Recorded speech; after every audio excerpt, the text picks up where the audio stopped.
Salam damai sejahtera dalam Tuhan Yesus Kristus. Jumpa lagi kita di channel pembahasan firman kebenaran yang memerdekakan.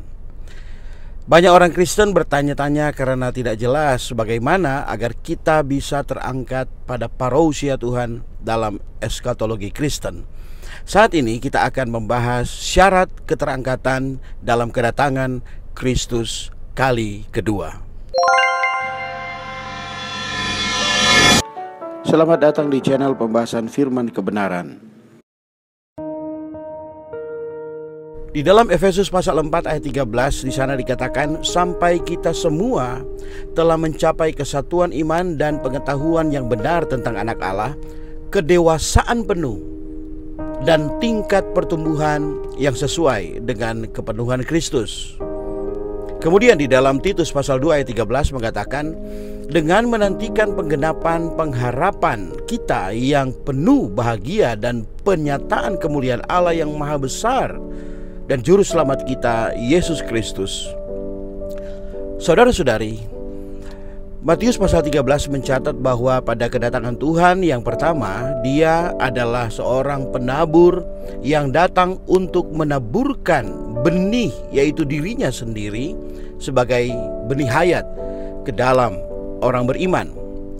Sejak saat itu, semua orang beriman yang telah dilahirkan kembali adalah ladang garapan Allah untuk menumbuhkan dan menghasilkan Kristus seperti yang tertulis di dalam 1 Korintus pasal 3. Melalui menerima dan menikmati serta mencerna unsur-unsur hayat ilahi, orang beriman disempurnakan dan diperlengkapi untuk menjadi matang dan dewasa penuh dalam Kristus seperti yang tertulis di dalam Kolose pasal 1 ayat 28. Dan di dalam Efesus pasal 4 ayat 13 berkata, sampai kita semua telah mencapai kesatuan iman dan pengetahuan yang benar tentang anak Allah, kemudian kedewasaan penuh dan tingkat pertumbuhan yang sesuai dengan kepenuhan Kristus.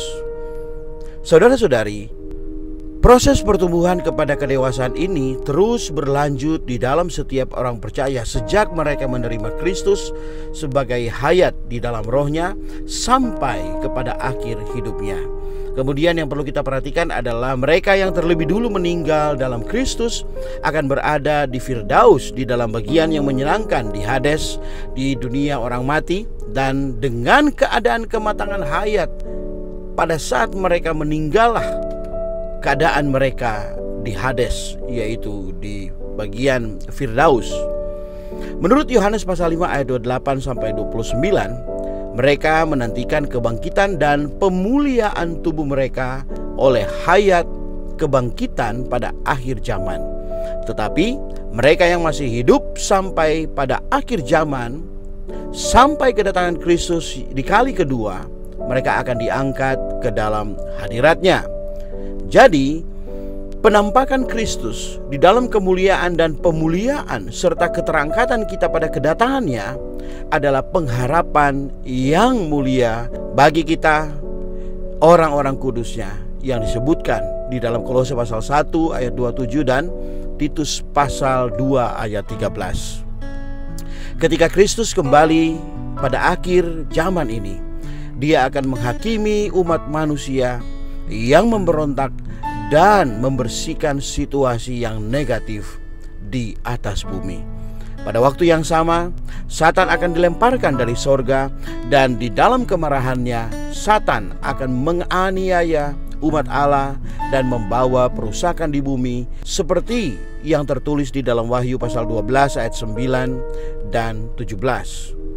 Periode waktu ini dinubuatkan di dalam nubuat 70 minggu dalam Daniel pasal 9 ayat 24 sampai 27. Secara khusus, minggu yang ke-70 yang di bagian akhir, yaitu 1 kali 7 masa, adalah 7 tahun terakhir di zaman ini. Pada akhir zaman, Antikristus akan membuat perjanjian yang sangat berat dengan semua orang Yahudi selama 7 tahun. Di pertengahan 7 tahun tersebut, Antikristus akan mengingkari perjanjian itu. Ia akan menghancurkan penyembahan terhadap Allah. Dia akan menghujat Allah. Dia menganiaya umat Allah dan menghancurkan kota kudus Yerusalem. Paruh kedua dari minggu terakhir itu adalah 3,5 tahun yang terakhir, yang juga dikenal sebagai 1 masa dan 2 masa dan setengah masa. 3,5 tahun atau 1260 hari atau 42 bulan. Mengenai periode waktu ini, Tuhan Yesus berkata di dalam Matius 24 ayat 21, sebab pada masa itu akan terjadi siksaan yang dahsyat seperti yang belum pernah terjadi sejak awal dunia sampai sekarang, dan yang tidak pernah akan terjadi lagi. Kita dapat bayangkan kesusahan besar seperti apa. Kita tidak bisa membayangkannya. Saudara-saudari yang terkasih, sebelum waktu kesusahan besar ini, orang beriman yang menang, yang berjaga-jaga, dan yang matang, yang masih hidup di muka bumi akan terangkat ke tahta Allah di sorga.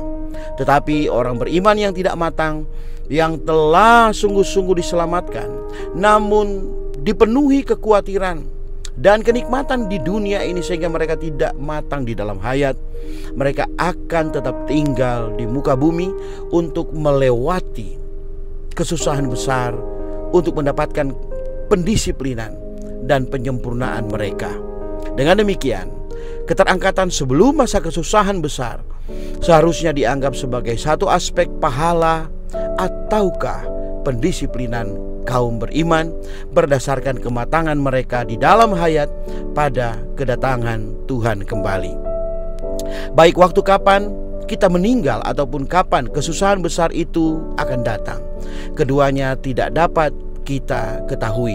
Namun satu hal yang sangat diperlukan di dalam hal ini untuk keterangkatan ke hadapan tahta Allah adalah kematangan di dalam hayat. Kedewasaan yang penuh sebelum kita meninggal dunia dan sebelum kesusahan besar tersebut datang, itulah faktor utama atau merupakan syarat utama di dalam hal ini.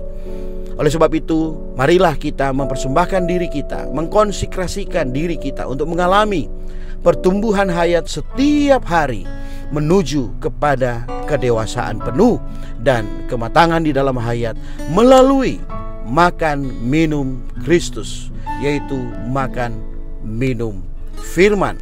Kemudian kita menanggulangi dosa-dosa, menanggulangi daging, dunia, alamiah, ego, hayat jiwa, dan semua hal yang menghambat pertumbuhan hayat ilahi di dalam kita.